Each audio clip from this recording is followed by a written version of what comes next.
Deer Raj Chakraborty, সাদা শার্টে কাদাটা কেমন লাগলো? সাথে চোর চোর স্লোগানটা একদম ফ্রি। বড় অভিনেতা, ডাইরেক্টর, মহিলাদের জন্য লড়া, একদম বড় বাতেলাবাজ। পয়সা অনেক কামিয়েছো, তাহলে সম্মানটা কোথায় থাকলো এবার? এই যে টলিউডের অ্যাক্টর অ্যাক্ট্রেস গুলো, বিশেষ করে এই অভিনেত্রীগুলোকে আমি বলতে চাই, তোমরা মানুষের জন্য তো পলিটিশিয়ান হিসাবে কোনোদিন আসোনি।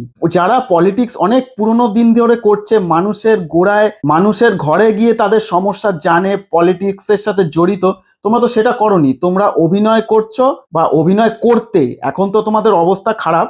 তো হঠাৎ করে তোমরা এই পলিটিক্স জয়েন করে তোমরা মুখটা দেখিয়ে তোমরা ভাবলে আমাদের তো দেখে টিভিতে, ও ঘরের মহিলারা একদম দিয়ে দেবে আমাদের ভোট। এই চিন্তা ভাবনা নিয়ে আর কতদিন চলছিল তোমাদের? আর বেচারা কোয়েল 2 মাস আগেই জয়েন করেছিল, এখন হয়তো ভাবছে কেন জয়েন করেছি। টলিউডটাকে তো পুরো শেষ করে দিয়েছো এই পলিটিক্সের জন্য।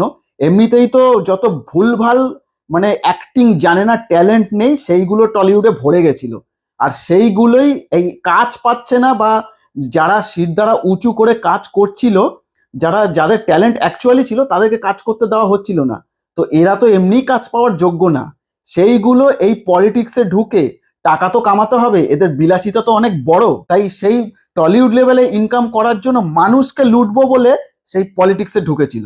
সেটা জোর করে এদের ঢোকানো হোক বা নিজেরাই হোক, তোমাদের কোনো কাজ ছিল না, শুধুমাত্র ফ্রন্টে তোমরা দাঁড়িয়ে থাকতে।